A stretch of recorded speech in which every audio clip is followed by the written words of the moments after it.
Hello friends, চলো ইচ্ছে ডানার সাথে ঘুরে আসবে ডুয়ার্সের একটা নতুন অফবিট লোকেশানে। জায়গাটা নতুন লাগছে তো, চলো তবে ডিটেলসে দেখে নেওয়া যাক। তখন বাজে সকাল 9টা। সেবক রোড হয়ে আমরা এগিয়ে চললাম চেকপোস্টের দিকে। শিলিগুড়ি চেকপোস্ট মোড় ক্রস করে আবারও এগিয়ে চললাম ডুয়ার্সের দিকে। এই সেই রাস্তাটা, যে রাস্তাটা সবার খুব প্রিয়। অবশ্যই যারা যারা শিলিগুড়ি গেছেন তারা তো জানেনই।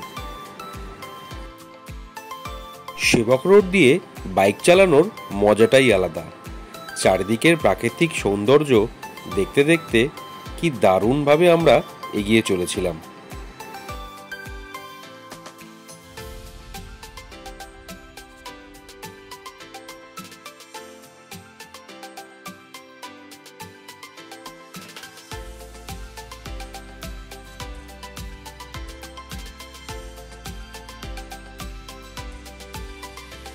এই চলে এসছে সেবকের রেলের ক্রসিং।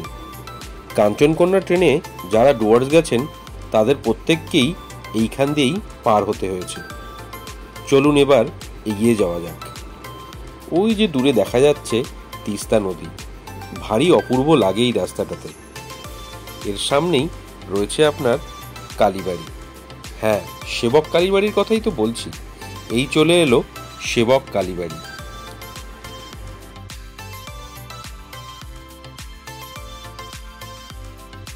সেবক কালীবাড়ি থেকে একটু এগোলেই চলে আসবে করোনেশন ব্রিজ বা বাঘপুল। এই যে আমরা মোড়টা ঘুরলাম, বাঘপুল হয়ে আমরা চললাম ডুয়ার্সের দিকে। সোজা চলে গেলে কিন্তু আপনি গ্যাংটকের দিকে চলে যেতে পারবেন, বা কালিম্পংও বলা যেতে পারে। আর ডান দিকে বাঘপুল ক্রস করলে ডুয়ার্স। চলুন তবে যাই ডুয়ার্সে।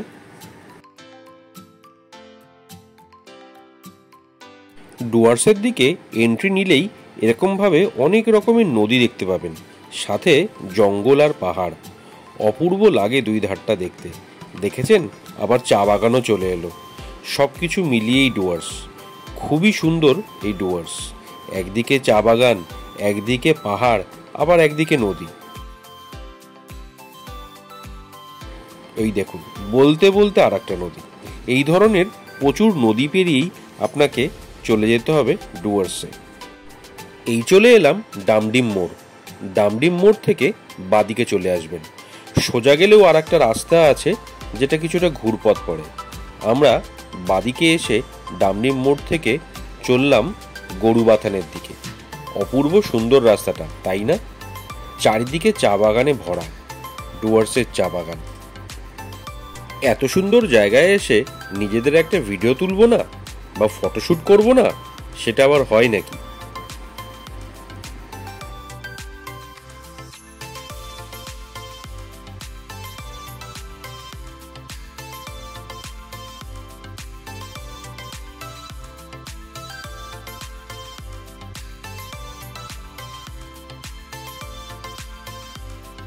আবারও রওনা দিলাম গরুবাথানের দিকে। কিছুটা আসার পরে এরকম একটা চেকপোস্ট পড়বে। সেই চেকপোস্ট থেকে আপনাকে নিতে হবে ডান দিকের রাস্তাটা। কিন্তু এ তো দেখছি জঙ্গলের রাস্তা। জঙ্গলের রাস্তা তো ছিল না আমি যেখানে যাচ্ছি।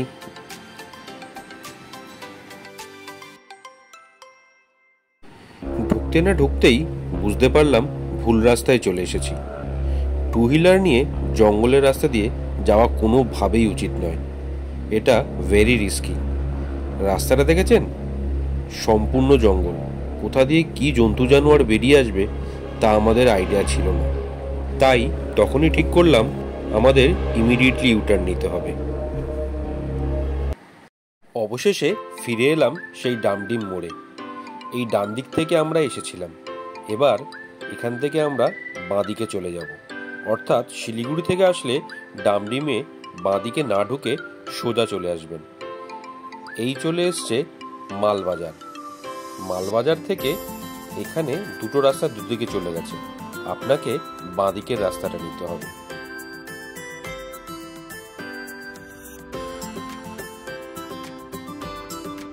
এই রাস্তা দিয়ে কিছু দূর এগোলেই পড়বে সোনগাছি টি স্টেটের মোড়।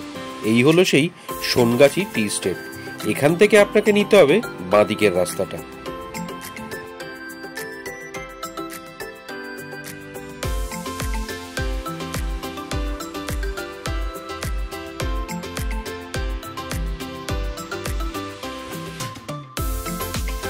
চা বাগানের ভেতর দিয়ে আমরা এগিয়ে চলেছিলাম আমাদের গন্তব্যের দিকে।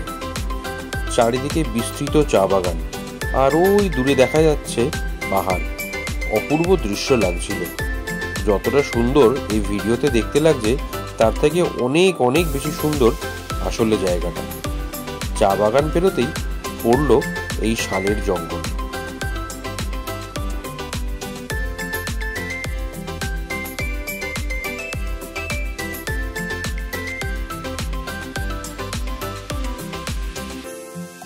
আর জঙ্গলটা ক্রস করাতেই পেয়ে গেলাম একটা ছোট্ট ব্রিজ। নিচ দিয়ে নদী যাচ্ছে। নদীটার নাম বুড়ি নদী। এই নদীটা ক্রস করলে ওপাশে যে গ্রামটা সেটা হলো বুড়িখোলা। আজকে আমরা বুড়িখোলাতেই এসেছি। একটি খুব সুন্দর অফবিট একটি ছোট্ট গ্রাম, যেখানে মাত্র 4-5টা বাড়ি আছে আর একটা হোমস্টে আছে। চলুন দেখাই হোমস্টেটাতে।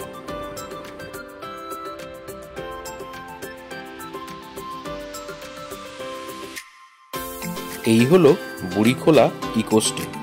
এইখানে এই একটাই হোমস্টে আছে। ভেতরে যাবেন তো? অবশ্যই নিয়ে যাব। আগে চারপাশটা দেখুন, কি অপূর্ব সুন্দর জায়গাটা। তারপরে যাচ্ছি ভেতরে।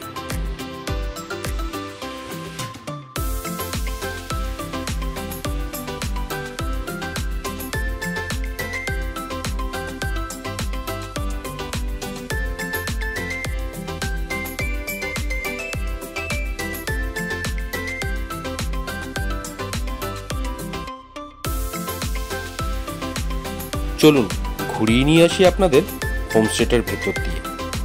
এই হোমস্টেটার উল্টো দিকে যে জঙ্গলটা দেখছেন ওটা কিন্তু ডুয়ার্সের জঙ্গল, একদম কোর ফরেস্ট যাকে বলা যায়। একে নাকি বলে হাতির আতুর ঘর। প্রচুর হাতি আছে। এই নদীতে মাঝে মধ্যে হাতিদের দলও আসে জল খেতে। হোমস্টেটার লোকেশনটা অপূর্ব সুন্দর। হোমস্টের ডিটেলস আমি আপনাদেরকে ডেসক্রিপশন বক্সে দিয়ে দিচ্ছি। এখানে যোগাযোগ করে আপনারা চলে আসতে পারেন। একবার এসেই দেখুন না কত সুন্দর জায়গাটা।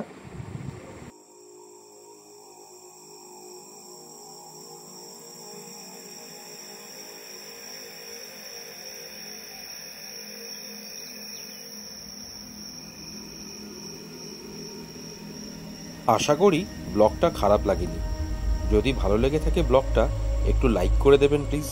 আর যারা আমার চ্যানেলে নতুন তারা একটু সাবস্ক্রাইব করবেন। Thank you. আবার দেখা হবে পরের ব্লগে।